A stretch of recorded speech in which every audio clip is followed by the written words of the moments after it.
Guys, तो कैसे हैं आप सभी। होप आप सभी बहुत अच्छे होंगे। तो आज हम लोग स्टार्ट करने वाले हैं साइंटिफिक प्रिंसिपल बाय टेलर।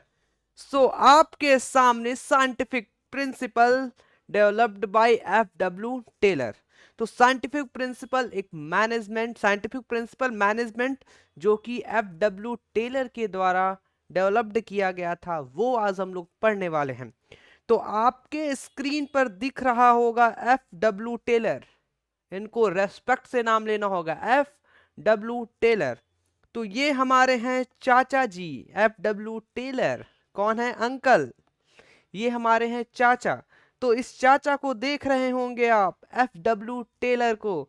ये बहुत बड़े विद्वान बोल सकते हैं आप, जो हम लोग को साइंटिफिक प्रिंसिपल दिए हैं। ठीक है, आइए देखते हैं क्या थे ये एफ.डब्ल्यू. टेलर का जन्म 1856 यूएसए में हुआ था और 1878 में ये ज्वाइन कर लिए थे Midvale Steel Company as a mechanical engineer. और बाद में क्या होता है, using his engineering background Taylor set of scientific studies और टेक्निक्स ये क्या करते हैं, सेट आउट करते हैं। ठीक है, कि कैसे ऑप्टिमम यूटिलाइजेशन रिसोर्स का किया जाए।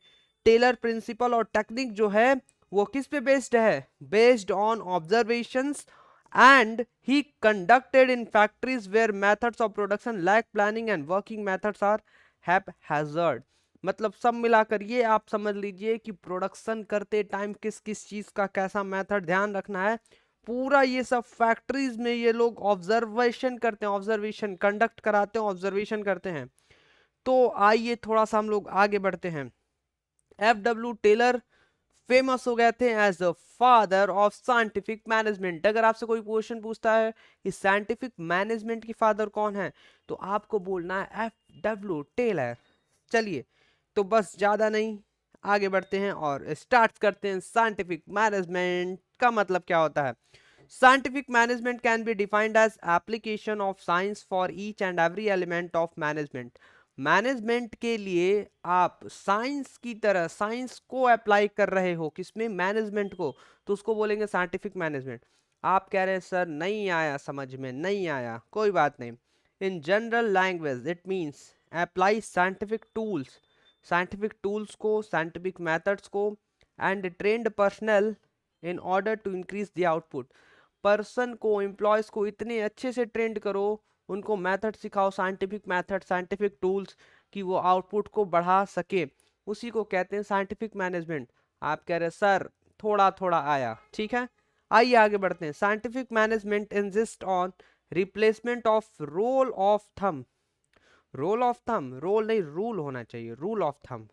Replacement of rule of thumb by science, that means decision in the organization should not be taken on the basis of filth। इसमें ये कह रहा है कि साइंटिफिक मैनेजमेंट का मतलब कि आप रूल ऑफ थंब को हटाइए। जो आप अपने मन से कोई भी काम को करते हैं, उस अपने मन से काम को करने को हटाइए, और आप जो ऑर्गेनाइजेशन में डिसीजन ले रहे हैं वो सब कुछ क्या लिखा है, and wishes of the man, but decision must be based on scientific study. जो भी आप डिसीजन ले रहे हैं वो साइंटिफिक स्टडीज कर कर कंडक्ट करके उसके बाद होना चाहिए। By using scientific tools use करिए, साइंटिफिक स्टडीज करिए, और उसके बेसिस पे आपको डिसीजन करना चाहिए, डिसीजन लेना चाहिए। सब मिलाकर ये कह रहे हैं कि अपने मन से मत करो, जो आपको ठीक लग रहा, हाँ ठीक है, ये ठीक लगा, हाँ ठीक है। जो ठीक लग रहा है उस ठीक ठीक से नहीं भाई, आपके ठीक लगने से यहाँ से कुछ नहीं होगा। आपका विल आपकी इच्छा आपके विल से नहीं होगा, यहाँ पे होगा साइंस से। आप बात को समझिए। यहाँ पे जो एफ.डब्ल्यू. टेलर हैं, कह रहे साइंटिफिक मैनेजमेंट है ये, साइंटिफिक टूल्स को यूज करिए और साइंटिफिक स्टडीज करिए ऑर्गेनाइजेशन के अंदर या फैक्ट्री के अंदर, उसके बेसिस पे डिसीजन लेना आपको। आप कह रहे सर थोड़ा थोड़ा समझ आया, बट अभी भी ये नहीं समझ आ रहा सर, साइंटिफिक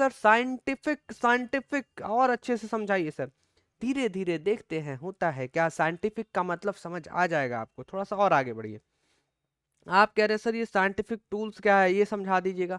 सब बता देंगे साइंटिफिक टूल्स क्या है, और इसी के साथ साथ साइंटिफिक स्टडीज क्या है, साइंटिफिक स्टडीज और टूल्स A to Z आपको बताया जाएगा, ठीक है।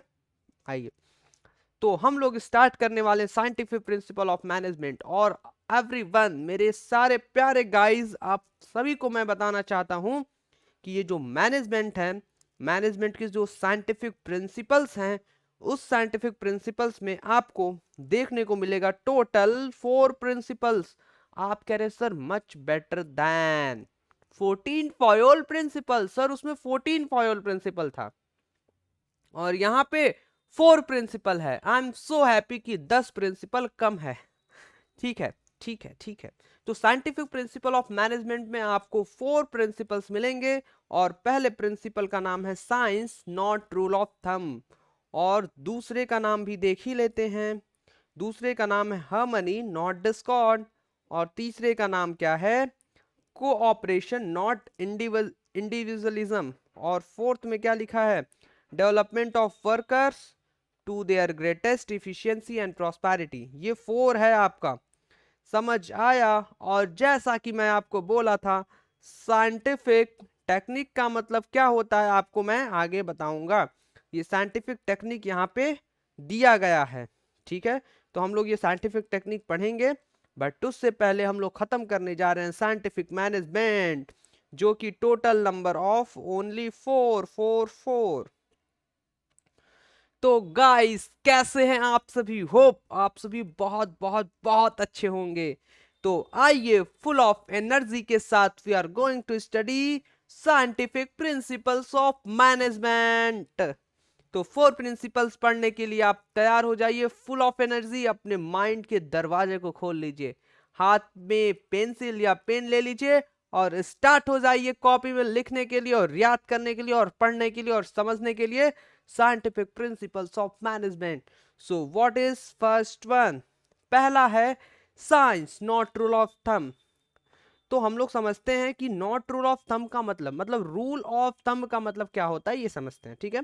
According to this principle, Taylor insists that each job performed in the organization should be based on scientific inquiry and not on intuition. Intuition का मतलब होता है कि अपने मन से आपको कोई भी डिसीजन नहीं लेना है।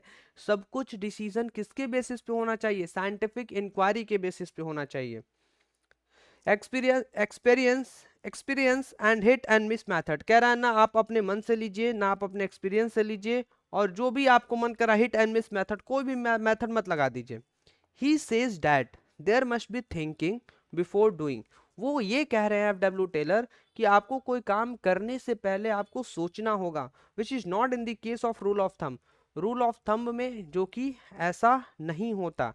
क्या नहीं होता, कौन सा, इंट्यूशन वाला, एक्सपीरियंस वाला, हिट एंड मिस मेथड वाला, ठीक है।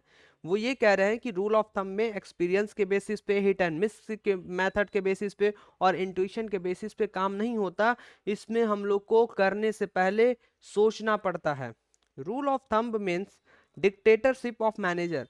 रूल ऑफ थंब का मतलब होता है कि जो मैनेजर है वो डिक्टेटरशिप कर रहा है। डिक्टेटरशिप, डिक्टेटरशिप, डिक्टेटरशिप का मतलब क्या समझ पा रहे हैं कि उसका जो मन करेगा वो करेगा। वेयर साइंटिफिक डिसीजन जो है वो बोलता है are based on cause and effect and scientific measurement of method and way of production. जो साइंटिफिक डिसीजंस होते हैं वो कॉज एंड इफेक्ट रिलेशनशिप पे होता है, कि उसका कारण क्या है, क्यों करेंगे और उसका इफेक्ट क्या होगा।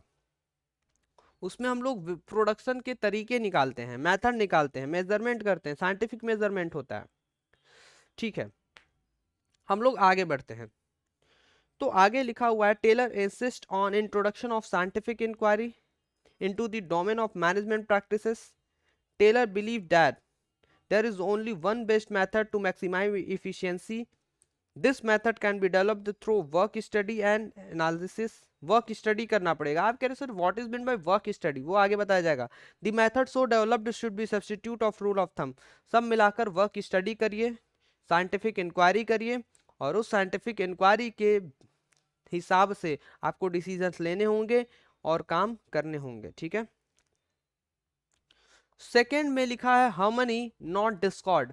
हार्मनी नॉट डिस्कॉर्ड, इसमें ये लिखा है according to this principle those who work together in an organisation must work in harmony, मतलब आपको मिलकर काम करना है, that is with mutual give and take and proper understanding, आपको मिलजुल कर एक दूसरे को समझते हुए काम करना है। Generally in every organisation there are two group of people, आप देखें दो ग्रुप पीपल रहता है, एक वर्कर ग्रुप रहता है और एक मैनेजमेंट ग्रुप रहता है, और दोनों जो ग्रुप में रहते हैं वो राइवल्स हैं। राइवल्स का मतलब आगे हम बताते हैं क्या है, मतलब एक दूसरे के अपोजिट में खड़े रहते हैं। सामने कौन है, वर्कर ग्रुप, उनके सामने मैनेजमेंट ग्रुप। अब देखिए वो फील क्या करते हैं,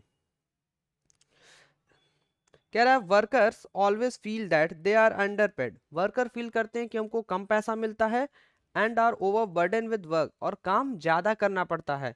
and management always feels, management feel करता है that workers are good for nothing, worker किसी भी चीज के लिए ठीक नहीं, किसी भी चीज के लिए ठीक नहीं है। इन दिस प्रिंसिपल टेलर, इसी प्रिंसिपल में टेलर कहना चाहते हैं, insist that there is need for both the group, दोनों ग्रुप के लिए बहुत जरूरी है, to change their attitudes for each other, एक दूसरे के लिए एटीट्यूड चेंज करें। He insist on mental revolution, वो बोलते हैं कि दोनों लोग को मेंटल रिवॉल्यूशन करना होगा, क्या करना होगा, mental revolution, which means complete change of attitude and outlook for each other. इसका मतलब ये होता है कि एक दूसरे के लिए एकदम कंप्लीटली संपूर्ण संपूर्ण बदलाव लाने की जरूरत है। संपूर्ण मतलब पूरा पूरा एकदम कंप्लीटली चेंज कर लीजिए अपने एटीट्यूड को, और एक दूसरे के साथ मिलकर काम करिए, एक साथ काम करिए, ठीक है, लड़ाई झगड़ा कर कर नहीं काम करना आप लोगों को। Got it, got it, got it, got it. तो इसी में लिखा है they must develop positive thinking for each other and work with harmony and avoid discord as their objectives are in one direction, सभी को जाना है एक ही डायरेक्शन में। तो आप ये वर्कर ग्रुप और ये जो है मैनेजर ग्रुप, मैनेजमेंट ग्रुप, ये दोनों को देखिए मिलकर काम करना चाहिए। देख रहे हैं बोनस बीच में दिख रहा है, दिख रहा है बोनस, बहुत ज्यादा ही लोग मिलजुल कर काम कर रहे हैं, ठीक है। सो गाइज यहाँ पर खत्म होता हमारा सेकेंड, और हम लोग पढ़ने वाले हैं थर्ड वन, और थर्ड वन में लिखा है कोऑपरेशन नॉट इंडिविजुअलिज्म, कह रहा है कि कोऑपरेशन नॉट इंडिविजुअलिज्म, ये तो सीधा पता चल रहा है, सीधा का सीधा का सीधा। कोऑपरेशन का मतलब समझिए, इसमें लिखा है this principle is the extension of harmony not Discord, extension है मतलब कि उसी से थोड़ा सा एक कदम आगे बोल सकते हैं, थोड़ा सा कुछ कुछ ऐड करके है। कह रहा है according to this principle work must be carried on in cooperation, कह रहा है जो भी आप काम कर रहे हैं मिलजुल कर काम करिए कोऑपरेशन के साथ, with each other, with mutual confidence understanding for each other. Worker and manager must work in cooperation, दोनों लोग को एक साथ काम करना चाहिए। The management must take workers in confidence before setting up the standard task for them, कह रहा है जो मैनेजमेंट है उनको कॉन्फिडेंस देना चाहिए कोई भी काम स्टार्ट करने से पहले, बिकॉज व्हेन स्टैंडर्ड, अच्छा स्टैंडर्ड देना चाहिए कि आप इस काम को पूरा करिए और इस समय तक खत्म करिएगा, और इसका स्टैंडर्ड ये रहेगा। व्हेन स्टैंडर्ड और टारगेट, जो टारगेट आप सेट करते हैं, target are set up in the consultation of worker, जब भी आप वर्कर से बात करके और बताएंगे कि इस टारगेट को पाना क्यों ज़रूरी है, और ये टारगेट सेट है और आप इसको बहुत जल्दी इसको पाने की कोशिश करिए, then they will try to their best to achieve it. अगर उनको आप कारण बता देंगे कि क्यों बहुत ज़रूरी है, अगर उनको शेयर कर दिए तो उनको चीज़ें समझ आ जाएगी, और वो पूरी पूरी प्रयास करेंगे कि आपका जो काम है, ऑर्गेनाइजेशन का जो काम है, उसको एकदम सही समय पे करके पूरा पूरा खत्म कर दे। फाइन। तो यहाँ पे हम लोग इसमें सीखें कि कोई भी काम अकेले नहीं करना है, इसमें मिलजुल कर काम करना है, कोई भी काम अकेले नहीं होना चाहिए, सारे काम मिलजुल कर होने चाहिए। सो गाइज इसके बाद हम लोग पढ़ने वाले हैं और उसका नाम है next, development of workers to their greatest efficiency and prosperity, जो कि है ये फोर्थ वन। तो आइए हम लोग स्टार्ट करते हैं फोर्थ वन। इसमें लिखा हुआ है, इसमें लिखा हुआ है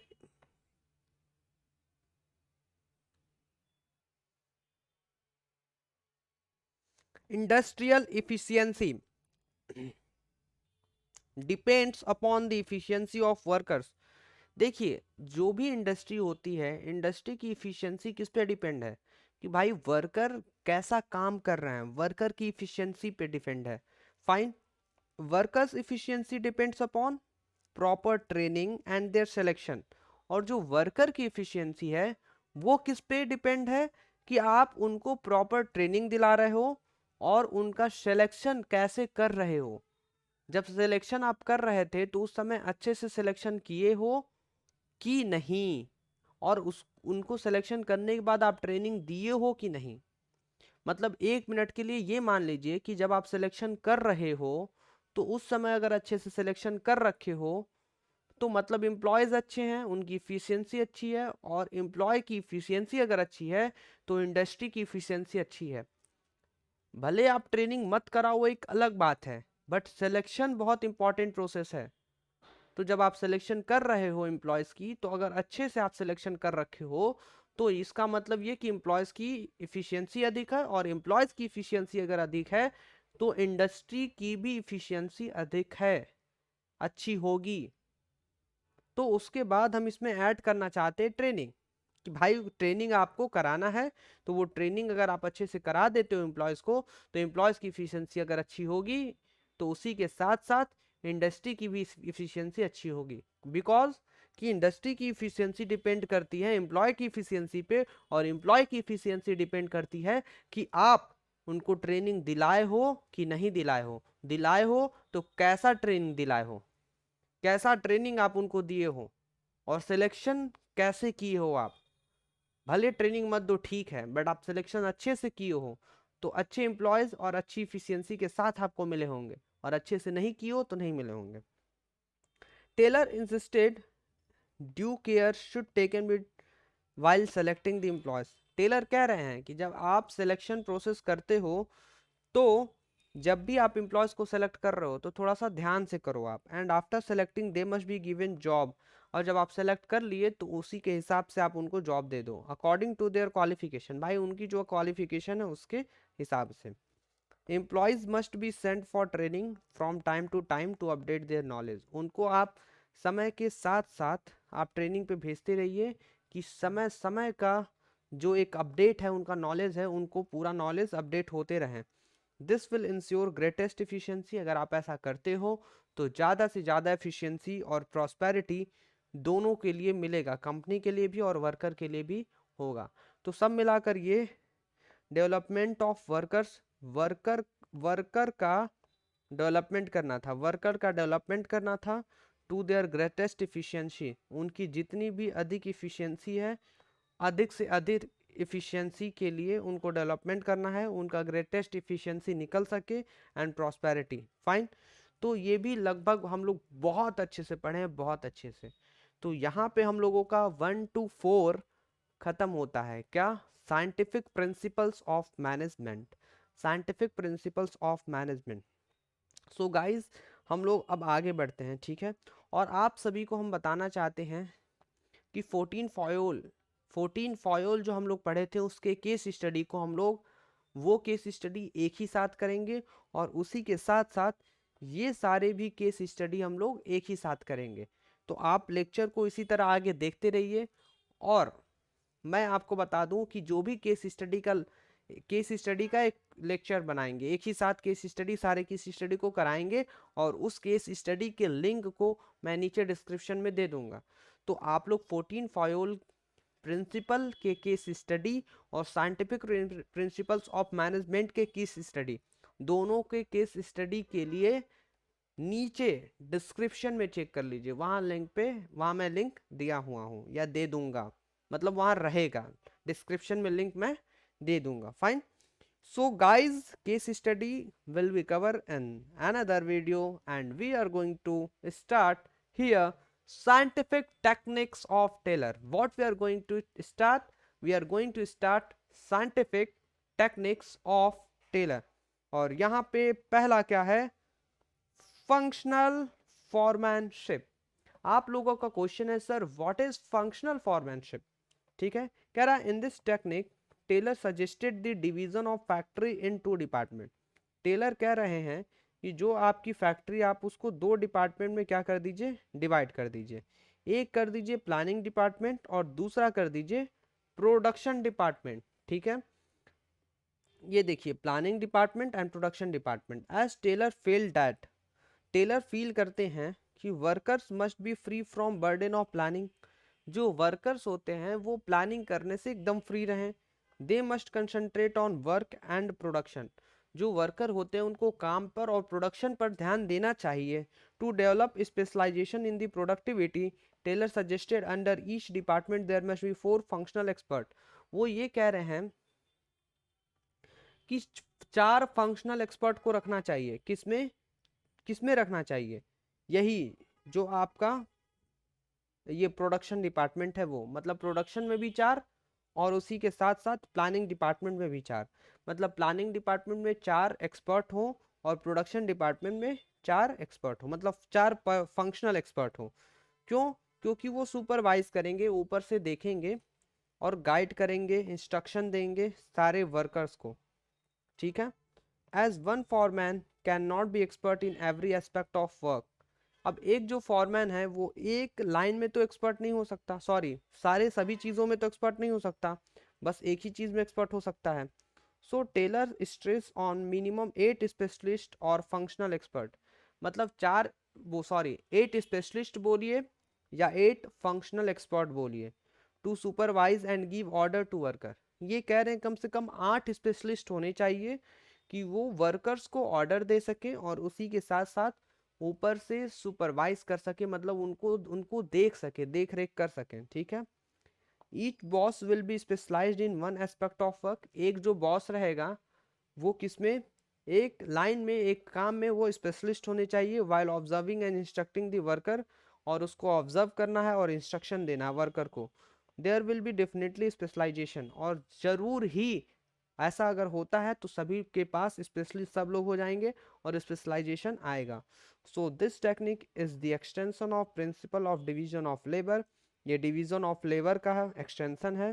Taylor said foreman must be intelligent, जो फॉरमैन आप रखेंगे 8 फॉरमैन, वो इंटेलिजेंट होने चाहिए, एजुकेटेड होने चाहिए, एनर्जेटिक होने चाहिए और ऑनेस्ट होने चाहिए, स्पेशलाइज्ड और प्रोफेशनल एक्सपर्ट होने चाहिए। All these qualities cannot be found in one person, so Taylor stressed on having minimum 8 expert।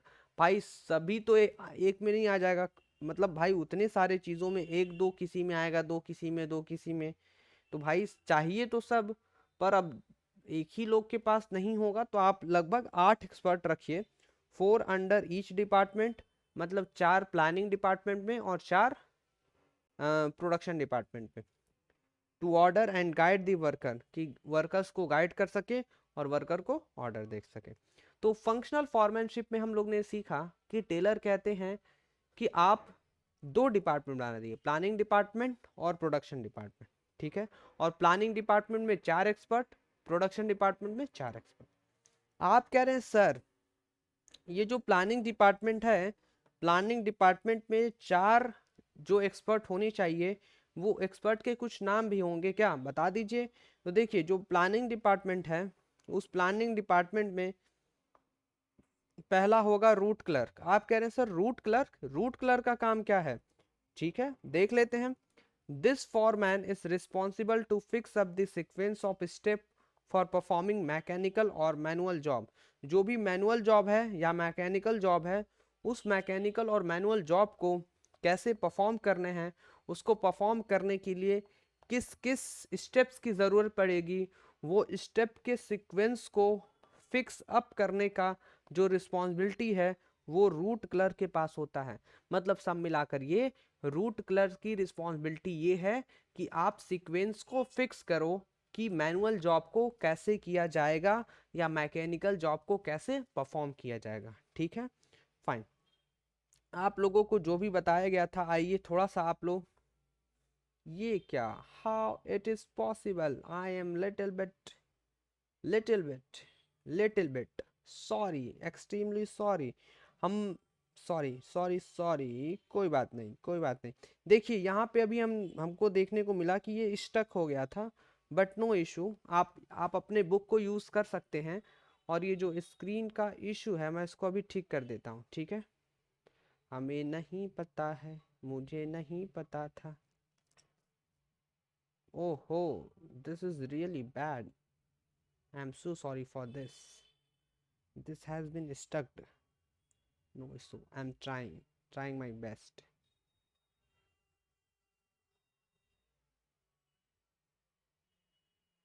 From where, okay.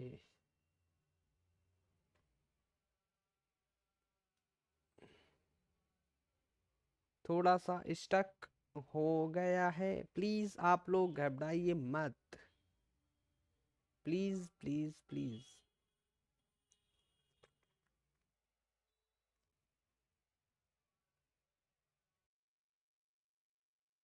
Fine, तो ये स्क्रीन पे आ गया scientific techniques of Taylor, fine. तो वही फंक्शनल फॉर्मेटशिप बता रहे थे, ये आपके स्क्रीन पे है पूरा, ये लिखा हुआ है, आप लोग इसको देख लीजिएगा। ये मेरा स्क्रीन स्टक हो गया था, रुक गया था एक जगह, ठीक है। और यही फंक्शनल फॉर्मेटशिप में हम लोग पढ़े हैं कि प्लानिंग डिपार्टमेंट होने चाहिए और एक प्रोडक्शन डिपार्टमेंट। प्लानिंग डिपार्टमेंट में 4, प्रोडक्शन डिपार्टमेंट में 4, मतलब 4 एक्सपर्ट होने चाहिए। और हम लोग थोड़ा सा नीचे बढ़े थे तो प्लानिंग डिपार्टमेंट में जो 4 स्पेशलिस्ट होते हैं उसमें पहला है रूट क्लर्क। एक बार और देख लीजिए, ये आपके सामने बना हुआ है। रूट क्लर्क का काम क्या होता है, वो रिस्पॉन्सिबल होता है कि फिक्सअप करे क्या सीक्वेंस, कि हम लोग को जो मैकेनिकल और मैनुअल जॉब करना है उसको परफॉर्म कैसे करना, उसके लिए स्टेप्स को सीक्वेंस में फिक्स अप करना होता है, बनाना होता है, ठीक है। तो ये रूट क्लर्क का काम है। सो गाइज, ये आपके स्क्रीन पर मैं आपको दिखाना चाहता हूँ। हाँ, ये थोड़ा सा मतलब उल्टा है, ठीक है, आप ऐसे ही देख लीजिए। आपको ये दिख रहा होगा, ये क्या है, फैक्ट्री मैनेजर, ठीक है। फैक्ट्री मैनेजर के अंदर एक होगा आपका प्लानिंग डिपार्टमेंट, मतलब प्लानिंग इंचार्ज, और दूसरा होगा प्रोडक्शन इंचार्ज, ठीक है, प्रोडक्शन इंचार्ज। अब आपको यहाँ पे ये देखना है कि जो प्लानिंग इंचार्ज है, प्लानिंग इंचार्ज में पहला रूट क्लर्क, दूसरा है इंस्ट्रक्शन कार्ड क्लर्क, तीसरा है टाइम एंड कॉस्ट क्लर्क, और चौथा है डिसिप्लिनरियन, ठीक है। और ये सारे लोग किसको गाइड करेंगे, वर्कर्स को गाइड करेंगे, ठीक है। और अब जब आप प्रोडक्शन इंचार्ज मतलब प्रोडक्शन डिपार्टमेंट में आएंगे तो उस प्रोडक्शन डिपार्टमेंट में पहला मिलेगा गैंग बॉस, दूसरा स्पीड बॉस, तीसरा रिपेयर बॉस और उसके बाद इंस्पेक्टर। ये चारों लोग किसको गाइड करेंगे, वर्कर्स को गाइड करेंगे। चीज़ें समझ आ रही है, ये देखिए स्माइल बन गया, ठीक है। और वर्कर्स गाइड होकर क्या रहेंगे, खुश होंगे, खुश हो जाएंगे, ठीक है। फाइन, ये आपका वर्कर्स बन गया, फाइन। चलिए, तो हम लोग आगे बढ़ते हैं। तो यही था फंक्शनल फॉरमैनशिप का डायग्राम, ठीक है। कि भाई आपका एक होगा प्लानिंग डिपार्टमेंट, प्रोडक्शन डिपार्टमेंट, 4 रहेंगे। और हम लोग पहला पढ़ चुके थे जो कि है रूट क्लर्क, ठीक है। दूसरा पढ़ने वाले हैं और उसका नाम है इंस्ट्रक्शन कार्ड क्लर्क का काम क्या है, this foreman is responsible for giving general instructions necessary to carry on the job in a specified manner. Job को किस मैनर में जॉब को किस स्पेसिफाइड मैनर में काम करना है। तो ये जो इंस्ट्रक्शन कार्ड क्लर्क हैं, इनका काम होता है, ये रिस्पॉन्सिबल होते हैं कि इंस्ट्रक्शंस दे सकें कि आपको कौन से नेसेसरी स्टेप्स, मतलब instructions necessary to carry on the job in a specified manner. मतलब फिर से समझिए एक बार फिर, this foreman is responsible for giving general instructions necessary, मतलब जो भी ज़रूरत है काम को करने के लिए, जिस भी चीज़ की ज़रूरत है वो जनरल इंस्ट्रक्शंस जो देंगे वो इंस्ट्रक्शन कार्ड क्लर्क देंगे, ठीक है। कि आपको जॉब को किस स्पेसिफाइड मैनर में करना है, ठीक है। सी में लिखा हुआ है time and cost clerk. This foreman is responsible to fix up the time for starting and completing of job। Job को कब आपको स्टार्ट करना है और कब खत्म करना है, ये कौन बताएगा, time and cost clerk. He also prepares the cost sheet for every job. और ये लोग पता है कॉस्ट सीट बनाते हैं, हर एक जॉब का कॉस्ट सीट बनाते हैं, ठीक है। और डी में क्या लिखा है, disciplinarian. This foreman is responsible for performance of job in orderly and systematic way. जो भी जॉब हो रहा है उस जॉब को सिस्टमेटिक और ऑर्डरली तरीके से परफॉर्म हो रहा है कि नहीं, उसको चेक करना, उसको देख रेख करना, उसका काम है डिसिप्लिनेरियन का, कि सारे लोग डिसिप्लिन में हैं कि नहीं, ये इनकी रिस्पॉन्सिबिलिटी होती है। तो यहाँ पे हम लोगों ने 4 कंप्लीट कर लिया, ठीक है। अब आते हैं हम लोग ऑपरेशनल डिपार्टमेंट में, जो 4 फॉरमैनशिप हैं, जो 4 फॉरमैनशिप हैं, जो 4 मैन हैं, 4 मैन, जैसे 1 स्पेशलिस्ट, 2 स्पेशलिस्ट, 3 और 4, ये 4 स्पेशलिस्ट पढ़ेंगे। आप कह रहे सर ऑपरेशनल डिपार्टमेंट कहाँ था? देखिए एक्चुअली बात ये है कि ऊपर हम लोग क्या पढ़े थे, प्लानिंग डिपार्टमेंट ना, ठीक है। तो ये देखिए प्लानिंग डिपार्टमेंट बोलिए या प्लानिंग इंचार्ज बोलिए, और प्लानिंग इंचार्ज के बाद आता है प्रोडक्शन इंचार्ज। तो प्रोडक्शन इंचार्ज बोलिए, प्रोडक्शन इंचार्ज बोलिए या प्रोडक्शन डिपार्टमेंट बोलिए, आप प्रोडक्शन इंचार्ज बोलिए या प्रोडक्शन डिपार्टमेंट बोलिए आप।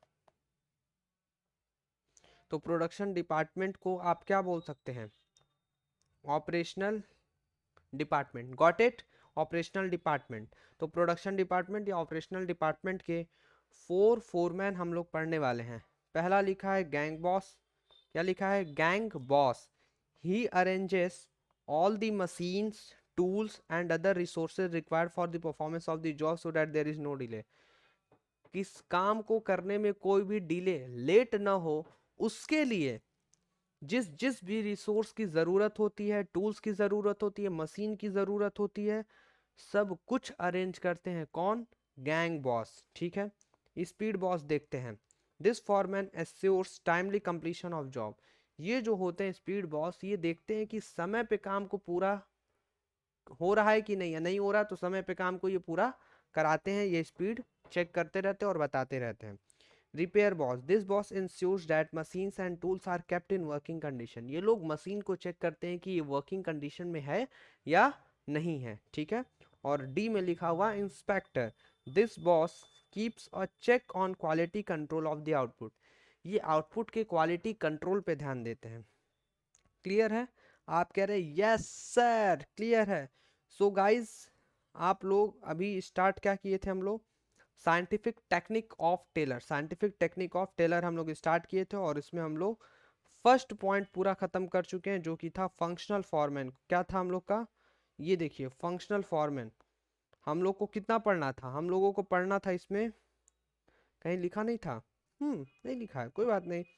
तो इसमें पहला था फंक्शनल फॉरमैन, और फंक्शनल फॉरमैन के अंदर हम लोग 4 और 4 8 देख चुके हैं।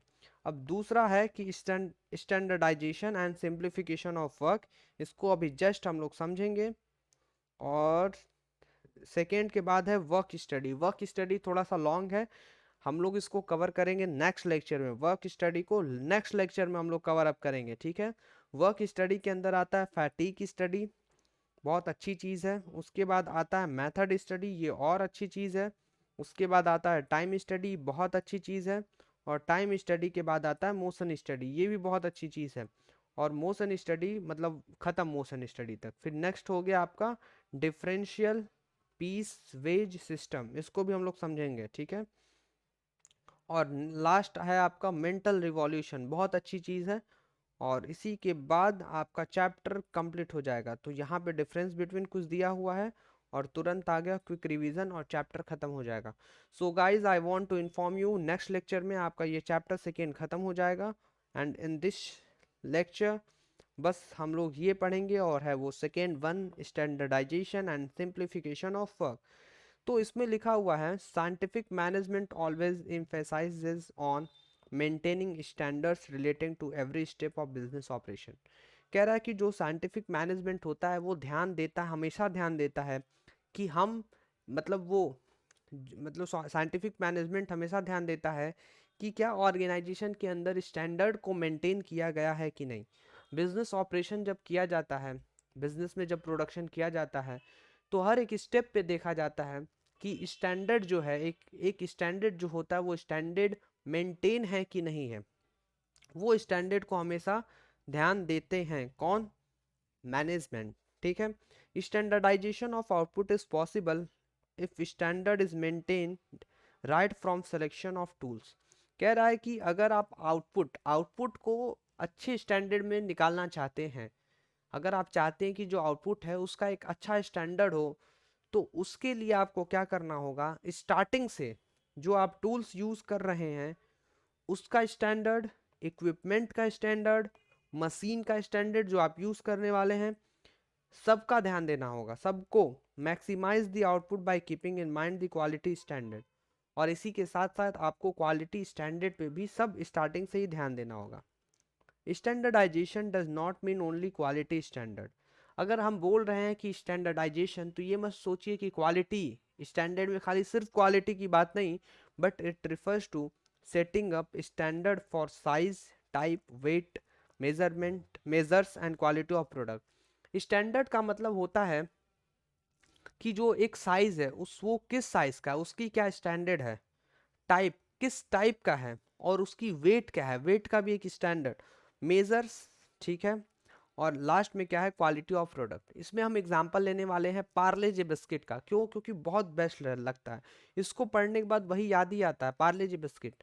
2 रुपए की पार्ले जी बिस्किट पहले आती थी, और आज भी हमें याद है कि 2 रुपए के पार्ले जी बिस्किट में 8 पीस बिस्किट रहता था। 2 रुपए का जो पार्ले जी हम लोग परचेस करते थे उसमें 8 पीस पार्ले जी रहता था, और 8 पीस उस पार्ले जी के पैकेट को याद करिए। वो पार्ले जी का जो पैकेट था उसके आगे का जो पैकिंग था उसकी क्या एक स्टैंडर्ड थी, एक गजब की स्टैंडर्ड थी, गजब पैकिंग था, ठीक है। और उसके अंदर जो बिस्किट था उसकी साइज को आप याद करिए, इतने छोटे से था, क्या उसकी साइज थी, वो भी एक स्टैंडर्ड, बहुत अच्छा स्टैंडर्ड था, ठीक है। और उसका टाइप, टाइप में भी देखिए पार्ले बॉर्बन लाता है और अलग अलग बिस्किट है, तो पार्ले एक वो ऑरेंज क्रीम आता है 5 रुपए वाला, ठीक है।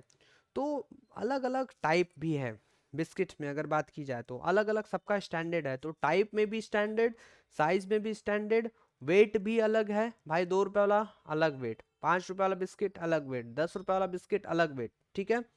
मेजर्स और क्वालिटी ऑफ प्रोडक्ट सबका है, ठीक है। तो एक सभी का एक स्टैंडर्ड होना चाहिए। According to Taylor scientific method of production must be selected to develop standard. जब भी आप प्रोडक्शन कर रहे हैं तो उस प्रोडक्शन करने के मेथड्स को आप ध्यान में देखिए और सेलेक्ट करिए स्टैंडर्ड डेवलप करने के लिए, अच्छा सेलेक्ट करिए। टू सेटअप स्टैंडर्ड, अगर आपको अच्छे से स्टैंडर्ड सेटअप करना है, the manager must make use of work study. आप कह रहे सर ऊपर भी वर्क स्टडी था, यहाँ भी वर्क स्टडी है, और आप अभी नीचे दिखाए भी थे कि वर्क स्टडी पढ़ना है। हाँ, नेक्स्ट लेक्चर में हम लोग वर्क स्टडी को कवर अप करेंगे। वर्क स्टडी का मतलब क्या होता है, you will get to know in next lecture, you will get to know in next lecture guys. तो वर्क स्टडी टेक्निक कह रहे हैं कि आप यूज करिए, विच इंक्लूड्स टाइम स्टडी, जिसके अंदर time study, motion study, fatigue study है। Even modern technique such as kaizen, six sigma etc can be use to set up standard, ठीक है। काइजन और सिक्स सिग्मा है। कह रहा है companies like Nokia, Apple, Nike, Videocon, ATC are using technique of standardization. ये लोग standardisation पे ध्यान देते हैं।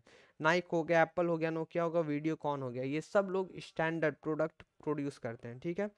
तो बस आज हम लोग इतना ही पढ़ेंगे, standardization and simplification of work. तो इसी के साथ क्लास को हम लोग इतना ही रखते हैं, आज के लिए इतना ही गाइस। ये वीडियो आपको अच्छा लगा तो आप अपने दोस्तों से शेयर करना मत भूलिए। इसी के साथ आज के लिए इतना ही, थैंक यू सो मच।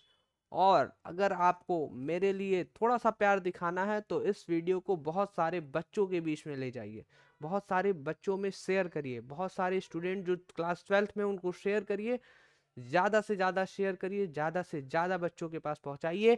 अगर आपको ये मेरा लेक्चर अच्छा लगा तो, अगर आपको इस लेक्चर से कुछ सीखने को मिला तो, अगर आपको पसंद आया हमारे पढ़ाने के तरीके से, तो आज के लिए इतना ही, थैंक यू सो मच।